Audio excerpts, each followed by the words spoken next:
Hey guys, this is Caleb with DSLR Video Shooter, and today we are reviewing the Flex Light from Westcott.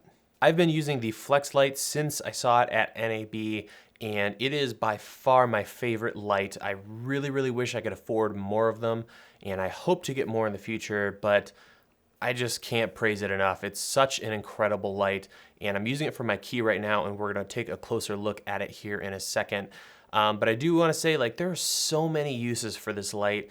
My uses might seem pretty boring when you consider the possibilities, so don't let this review, make you think it's just another LED panel. This thing can be used in a gazillion different ways, and I'm sure you guys would come up with way more creative ways to use it. So for those who don't know, the Flex Light is a flexible LED panel, and it comes in a gazillion different sizes. Since I've gotten mine, they've released several different configurations, and you can find links to all those below this video in the description. The one I have is the 10 by 10, which starts at around $600, and really it goes up from there. You can't get much cheaper than that, which is sad. I feel like that's kind of high for a lot of us, but when you consider what technology you're getting, it really is incredible. And I've had the opportunity to talk to a lot of the people over at Westcott. They've really brought the cost down when you look at the materials. If they built it like a lot of other stuff out there, we'd be looking at like $1,000, $1,200 starting cost. So $600 is a great price tag in my opinion. And when you consider what you can get out of this thing, it's incredible. The way I think about the Flex Light is it is a very easy to set up and portable main light source. This sucker could stick in like a laptop sleeve. It's incredible. So let's go ahead and jump over to the bench, take a closer look, and see what we've got. Okay, so here is everything that came with my Flex LED. So we have the Flex itself, which is incredible. It'll hold its form, and so you can bend it, and it'll just stay in whatever form you leave it in. On the back, we have the power cord, and I'll show you how this all hooks up here in a second. We have the dimmer, which is great. It works really well. It also has the on-off click.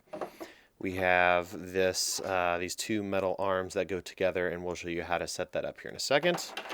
Another cable to extend the cable, so this thing can be ridiculously long. So if you have really long runs, this is a great system. This is the clamp and ball head, so this is how you're going to attach the Flex Light to really anything. It's really kind of terrible, so I'll show you how to get rid of this and come up with something much better and still be affordable. And then we have the actual, whatever this is, transformer power cord that'll plug into the wall. So let's go ahead and plug it in and get it running. So first I'm going to take the power cord, plug that into the wall, like so. I'm going to take the end of this cord, and I'm going to plug it into the power switch / dimmer, and they have these nice positive locking cables, which is really cool. If you need to, you can run it really long with the extender here. I'm just going to set that aside. Then I'm going to take the end of this cable, and I'm going to line it up and plug it into the Flex. Again, positive locking, so it's really slick. And now I can blind you guys by turning it on here and completely blow out this table. So not even going to really show you the different levels. It's pointless. It's super bright. The light itself does get a little warm, but nothing to be worried about. And I can dim it down here, and you can slowly dim, which is really nice. And not all LEDs have that function. So that's the actual light powered. Really love it. Lots of diodes, super duper bright. And the last thing it does come with is this little diffuser here, which, as you can tell, I haven't even pulled out because I much prefer having a nice big silk. And the goal with diffusion is you really want your light source and your diffuser farther away to get really nice soft light. With this system, it puts the diffusion right up against the light. Not optimal, but if you want to keep things really simple and a smaller package, this will work well. So now I want to go ahead and put this together here using the parts that came with the Flex Light. So to do this, you're going to take this little nut off here.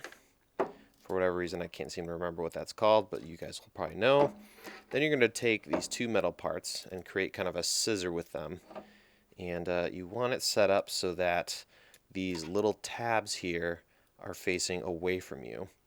And then going to go ahead and add the clamp. Take your nut. See if I can line this up here. Tighten it down. And then you're going to create an X. Get that kind of snug. And now what you're going to do is there's two tabs here. So I don't know if you can see this really well, but let me move this out of the way. You have the large tab here, and then you have these little tabs that can fold up and they face forward. So what we're going to do is using these thicker tabs, there's little sleeves here. And so you want to go ahead and attach the light via these metal tabs. This thing bends real easy. And there you go. Now we have the Flex LED mounted. This is probably how I use it all the time. We'll get rid of this thing because it sucks here in a second. And then these little extra tabs that fold out, that is for your little diffuser that comes with the actual light. So let's grab this guy, open this up, and the corners here, let me flip this around, will attach onto those little metal tabs.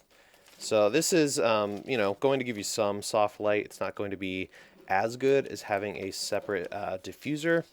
But what you could do is if you want a lot of soft light, you could use the light like this and then have an added diffuser. That'll give you a ton of soft light. 2 layers of diffusion obviously is going to help with that. So, yep, that's pretty much it. I can turn it on here.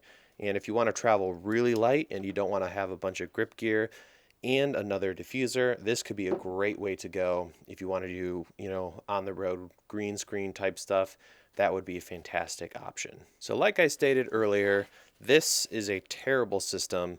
It's a real problem. The clamp is okay, but this ball head right here it won't stay tight. It's not very well made. And then the little hole here for attaching this to a light stand, it won't stay tight. So I found that this section here is pretty much useless, and I have a great alternative that's pretty low cost. So first, to do this, just go ahead and take this whole thing off. And this is almost garbage now. You can keep it and use it for light stuff, but I haven't really used it since. I'm going to put that aside. You're going to want to keep your wing nut here. I finally remember what that's called. And what I'm going to do is I'm going to take a monitor arm and a nano clamp. This is a deadly combination. You can use this for so much awesome stuff. This is going to replace the other system. So all you have to do is add your nano clamp to the monitor arm, and then go ahead and, since this is a 1/4-20 hole on this scissor setup, you can just drop it in, take your wing nut, and attach the wing nut to your monitor arm. Tighten it down. You might need some washers depending on the monitor arm that you have. I'm just going to try to get this nice and snug. And now you have a rock solid, incredibly easy to change and use system. So from here, I can attach this to a light stand, anything you can imagine. So this thing opens up really, really wide, as you can see. Incredibly strong, has a ratcheting locking mechanism. So this is how I use my Flex LED, and I have loved this setup. So strong, so versatile. You really can do a lot with this thing. So you could mount it somewhere really high, shoot down. I mean, there's endless combinations. So definitely much better than what Wescott provides in this kit. So there's other kits out there that have better stuff, but I found this to work really, really well. Now let's talk about some uses of this light. I've had maybe 3 that I've been using primarily. The first is shooting it through a silk like I am right now.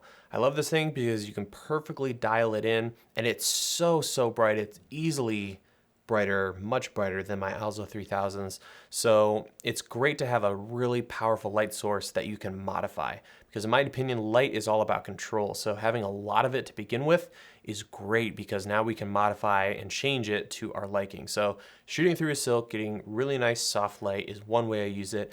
Another way I use it is to bounce. So for bounce light, so I'll have the flex light, and then some kind of card, big white board, really can be anything white. So if I was lighting myself and using bounce, I would position it so that the surface that I'm bouncing off of is positioned where I would want my light. Then I'd have the flex off to one side, going up into the bounce source and hitting me. And bounce light is a gorgeous light. I don't really have enough space here to do it, so that's why I don't use it as much in the studio, but I use it all the time out of the studio. And if you're doing interviews, that is a gorgeous way to do lighting. And then the third way I use the flex is just in all kinds of crazy different configurations using monitor arms. So I'll actually use a monitor arm on the back of the light. Then I can use it as an overhead light. I can stick it in a corner. I can mount it somewhere in the car. And it's just incredible. And of course, there's a bazillion other ways to do it. You could also just gaff tape this light. It's that light, no pun intended. But you can actually take gaff tape and attach it inside of a car, to a door, a ceiling. It's just so light, you can just strap it up anywhere. So that's the Flex LED. Many, many ways to use this light, more than I could possibly put in this video. And I definitely recommend you pick one up if you can afford it. It's definitely something to save too if you can't. And you can find links to all the different models below. And of course, you can continue watching videos here at DSLR Video Shooter. We have new episodes every single Tuesday and Thursday. Thank you for watching, and I'll see you guys in the next video.